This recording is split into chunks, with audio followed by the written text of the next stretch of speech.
All right, so we're crisscrossing the country. We have reporters posted all across South Africa, and we're watching how the action at the polling stations is going, and also we're tracking all of the prominent people who are casting their ballots. One of those is ANC Deputy President David Mabuza. He is in the ballot box right now in Mbombela is where he's casting his vote. So I think that is him in the ballot box right now casting his vote. And he became really active just during the campaign trail time, certainly with the vaccine rollout. Yeah. After a sort of almost sabbatical, a health sabbatical, if you like. And he's been really seen to be out and about as head of government business, played a big part in the vaccine rollout and the campaign trail. And of course, Mpumalanga is David Mabuza country, so his coming out for the ANC ahead of the elections was crucial for them to keep a hold of that province. So it's good to see him out and about after that little health scare, and I'm sure the ANC are appreciative of the fact that he could come out and drive their supporters to come and vote. Well, we're going to now go to Soweto, where the President Cyril Ramaphosa has arrived. He's about to vote. Those are the visuals that you're seeing on the left-hand side of your screen, and you can see lots of security there. Let's listen to what's going on there in Soweto with President Cyril Ramaphosa.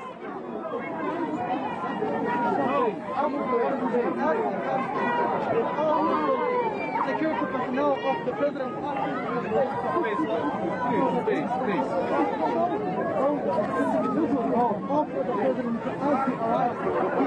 Typical presidential scrum going on there with so many people, reporters and local residents trying to get close to the president, and I should think a security nightmare. Yeah. Because the president doesn't like pushing people away. He's pretty affable, and he doesn't like people to be offended, which I think frustrates his bodyguards enormously, like it used to the late Nelson Mandela's security detail. And of course, this was your bread and butter for a long time when you were on the presidential detail.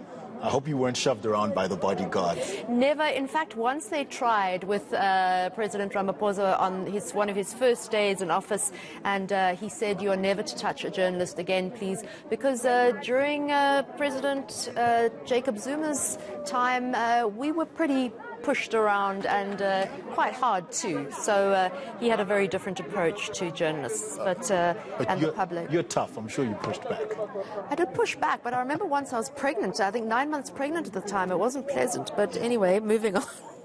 We can see that there's the president moving forward there in the queue and taking a seat. And he's joined by the first lady. But the first lady is by his side as well. Oh, that's good to see. I just feel excited when I see people voting. Is it just me, or have we all just become, I don't know, fatigued by voting these days? I just still feel it's important. For some people, I think maybe it doesn't hold much significance, which is a shame, really. Yeah. But I think there are a lot of people who still value the power of exercising your democratic right. And there are people who fought so hard, and some people who paid the ultimate sacrifice for you to be able to go and vote. So it really shouldn't be a situation where, you're lethargic about going to vote, or you're despondent about going to vote. Yeah. It really should just be a situation where you realize just how precious a privilege this is, and you go out there and make your vote. It's the only power we actually have as citizens. There is nothing else, so you may as well use it. But you're still seeing visuals coming through from Soweto, where President Cyril Ramaphosa is going to vote with the First Lady, and we have the Deputy President David Mabuza. He is speaking now to journalists. All the challenges, the disputes that were there before, as we're campaigning, before this day, I think we have explained to the voters. We've put across our message that we're going to deal with all these disputes immediately after this day. And that's a promise that we're going to keep. That's it. Okay, any other questions? Okay, you guys are happy? Mabuza? Yeah, in the very same question. Yes. You are not clear on the issues of personal justice within the party. Especially, do you think many people are going to go out to vote for based on the problems that you just mentioned? Well, I believe people are going to vote. We've put across our message, like I said. Especially in Tshwane, where I was mostly deployed, I explained myself. I put across the message of the National Executive Committee. The first 2 weeks it was an uphill, but after that people understood, and we retreated out of the campaign. We took all the branches of the ANC in Tshwane. We went to explain ourselves, and after that things started getting okay. So I'm confident that we've managed to put across our very strong message. Yes, we're going to deal with these factional battles within the ANC, because if we fail, we risk losing this movement. This time around, we're going to deal with it. Rest assured, we're not going to fail our people. Deputy President Mbombela from Newsroom Africa, are you satisfied with the candidates that have been selected to represent the party in municipalities? Well, we did not have enough time to check the credentials of every candidate that we've put across. Remember, we were working against time. We had very little time to do everything. So beyond this process, we're going to start with our mayors. We're going to have a process to select our mayors, our speakers, our chief whips, and everything. This time we're going to be thorough. And we want to put a process where we're going to support these leaders so that they don't fail. We don't just put them in a situation where they will fail. The ANC will support them. Just a follow-up for myself, sorry, again from ANC. You said that you're going to deal with the fictional battles and that you stand to lose the organization really if it's not dealt with properly. There have been growing calls from past leaders of the PEC and current ones to say that the NEC must be the one that intervenes here. When you say you're going to deal with it, do you mean that the NEC will be doing something about it in a sense that they will be sending a delegation here? I just want to understand the dealing of the factions in Mpumalanga. Just give us a sense maybe of how it is going to be. Oh, you're talking about Mpumalanga? Yes. I thought you're talking about the entire country. About Mpumalanga, with all of the issues around Abu Madamsi, the political killings and political incidents of violence. But they are all linked to, or at least people are saying that they are linked to the issues of factions in Mpumalanga. When they have been forced to say that the NEC must be the one to deal with this. Is that the dealing that you're speaking about?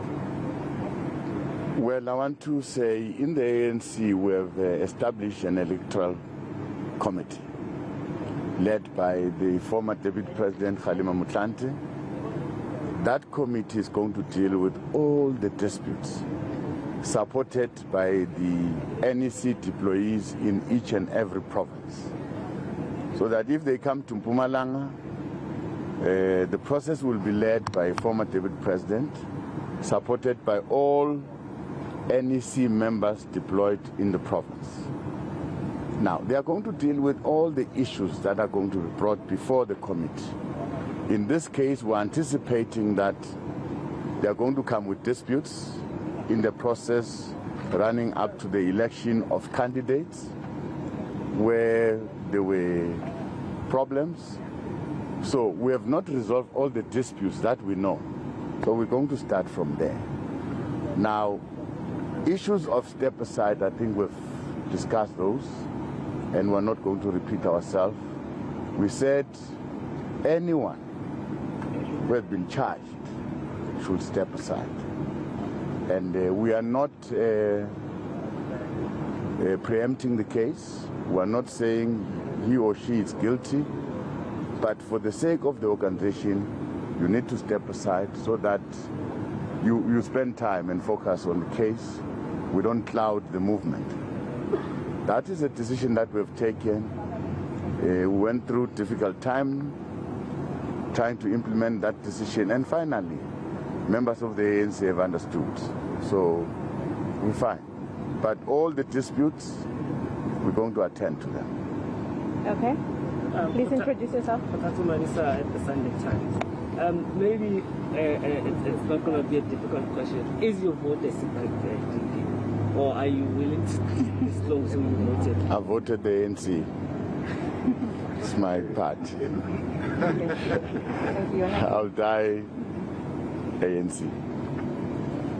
Okay. Question. No matter how the difficulties, prepared to die within this movement. Yeah. Thank you. Question from here. Sorry. Deputy President Ndawanda from the GCIS. We're smack bang in the middle of vaccination drive, and we're trying to pull the youth in. What is your take on the youth votes this time around? Well, from where I was campaigning, I saw a lot of young people, to a point where I had to request the acting president of the Youth League, NYTT, Nomtebo, to come with me, because I've been receiving questions from young people wanting that and that and that. So I feel they're excited in terms of voting. This time around, I think they're going to vote. I'm not very sure which party they are going to vote for. We'll see after this day. To encourage everyone to vote. From your comrades within the ANC, do you think you are going to reach the 80% that the president spoke about in Durban? Well, this time, we should not really try and speculate, because we're almost there. Let's allow the results to show. Let's allow people to decide now. I think beyond tomorrow we'll be knowing exactly what percentage have we got, but we have made a good show as the ANC.